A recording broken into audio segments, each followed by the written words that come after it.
So I'm going to do things a little differently. If you can't tell, I recently went to a sneak peek event for Order of Chaos, which is the next Yu-Gi-Oh set, and as I want to be a bit more involved in the Yu-Gi-Oh games, I felt I would start with a top 5 for new sets as they come out, as well as maybe recording some booster box openings, which I'll probably be doing with a couple friends of mine. But these are going to be top 5 personal. I haven't checked eBay, I haven't checked Duelist Grounds, I haven't checked any of those sites for what they believe are going to be the most influential cards.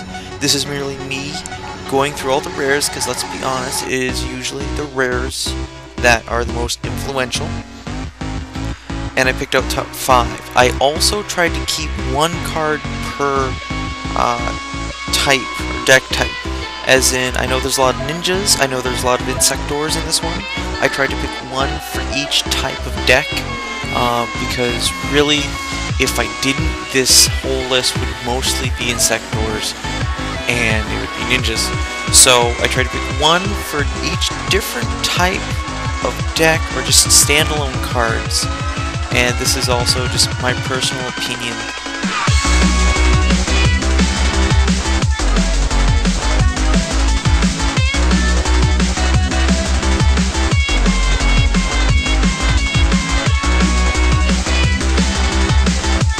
Number 5, Yveltal Casenario. Now, Jirak wasn't a bad deck. In fact, there are a lot of people who actually ran it, and some people who built Jirak Yveltal combos for the Yveltal Exceed monsters. Now, one of the prime cards that was used in Jirak decks was Jirak Guaiba. Jirak Guaiba was a 1700 that when he attacked and hit and destroyed something, then you would basically special summon another Jirak Dino. It could not attack, but it was used to set up Exceeds, namely 4-star Exceeds. This Yveltal Casenario, he's only a 1600 and only a 3-star, but at the end of the battle phase, when he attacks and destroys something, same as Guaiba, you can sack him to special summon 2 Fire Dinos. So basically, Yveltals, Yvolsaur, just Yveltals, my bad, or Jiraks of level 6 or lower, and special summon both of them. During the end phase, they're removed from play and their effects are negated, but that's not the important part. Whereas Jirak Guaiba set up for 4-star Exceeds quite easily. Yveltal Casenario sets up for any Exceed that can be set up with Jiraks or Yveltals from level 6 and down. They have to be the same name, mind you, but you can set up any Exceed with this card. You can set up any Exceed with this card. Unless they don't allow dinos or fires for it. If they have other requirements, yes. But any other Exceed you can set up with this card. You have full malleable control over what you're going to special summon. Think if you had that with your Synchro summons last game. And there are some decks that pulled it off. Plant Synchros could pull that off quite easily with the number of 1-stars they had. But here we're talking about Exceeds. I think it's great. I think it's going to surprise a lot of people with how good this card pulls off combos and screws with their opponent quite easily. And that's why I'm naming it at number 5. Number 4, Royal Prison. This is really straightforward without any mess or fuss with it, and is very easily splashable and side deckable. Monsters cannot be special summoned from the graveyard. This ends a good number of decks, as well as shuts down some very primary cards, mainly Call of the Haunted and Monster Reborn. Now, you're not going to want to put this card in there merely for those 2 cards, but think of the damage you're going to do against decks like Dark World, decks like Scraps. Well, I'm blanking on a bunch of others. But you're shutting down the graveyard.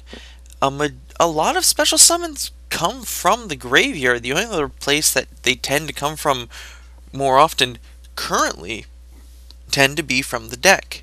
And there are plenty of cards that shut down deck special summons.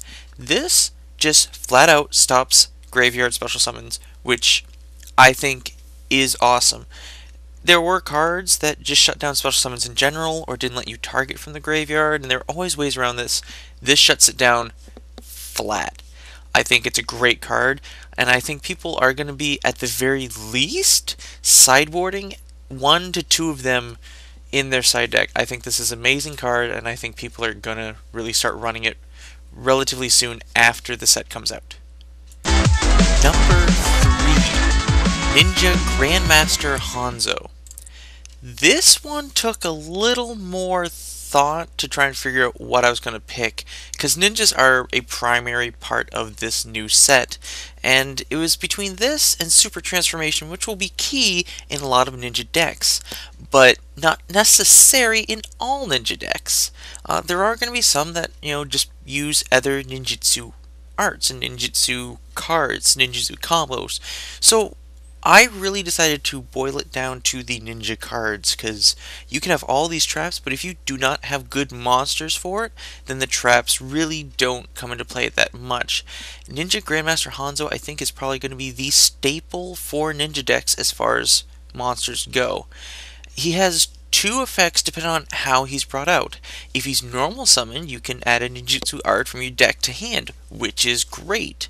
If he's flip or special summoned, you can add a ninja monster from your deck to your hand, except another Hanzo. This also is great. He's a 4-star 1800 warrior. He's stable. He really doesn't have any drawbacks. He has 2 different effects that, depending on how you play the deck, you can choose either one of them if you really want to. And I cannot find many faults with it. There really aren't. You're gonna want to run 3, and I think it's gonna be the staple ninja card. I think everyone's gonna want 3, and it's gonna be great. So that's why it gets number 3 spot. Number 2, Insector Exabeetle. So you guys knew an Insector creature was going to be on here, and I'm sure most of you were expecting things like, I think it's Hornet and such, many of the other base creatures.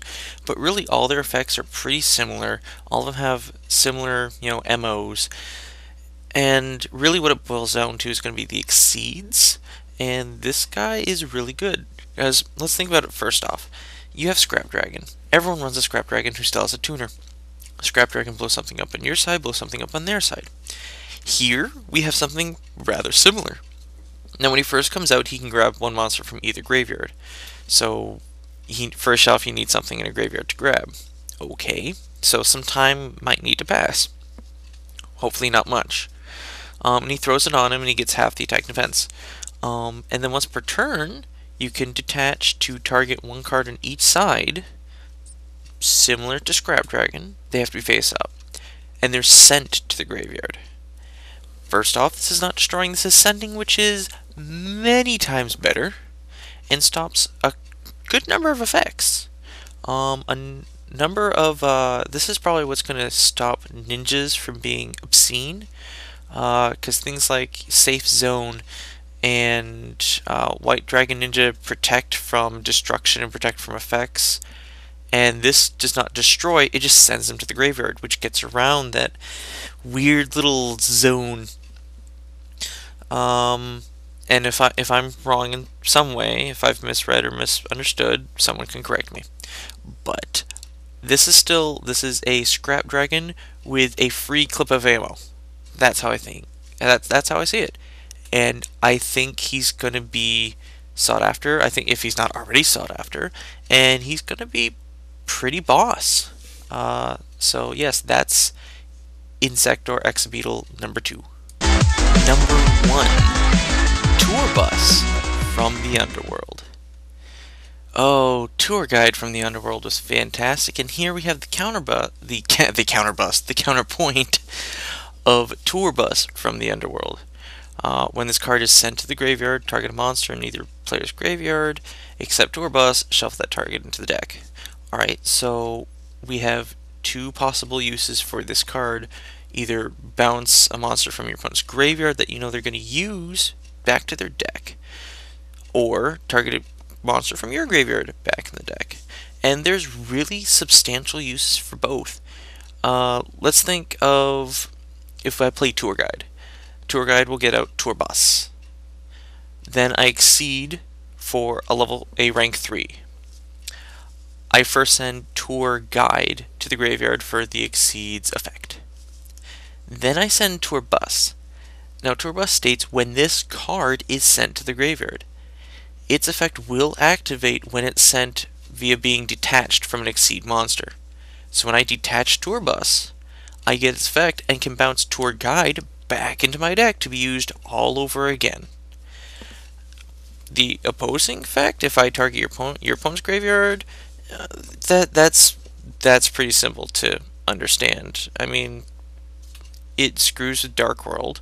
It screws with a lot of decks that depend on that graveyard. You can stop a Chaos deck for an extra turn or two with that. And it's pretty simple just to use. It's just sort of a thing.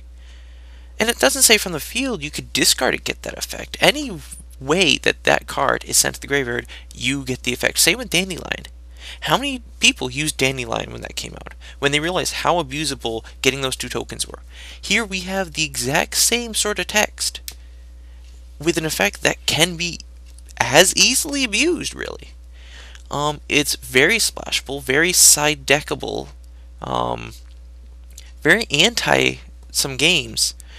I would not be surprised if it got bounced to maybe 2 during the next restriction list. And I think it's just going to be a spectacular card for Exceed decks to run. And really right now, that's where we're headed, is people running Exceed decks. And this is going to be a card for those Exceed decks alongside Tour Guide.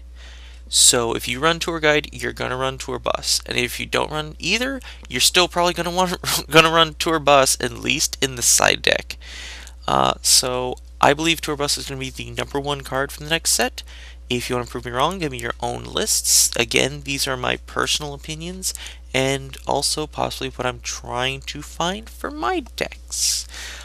Thanks for listening, and hopefully I'll have an unboxing video for when I get my booster box in next week.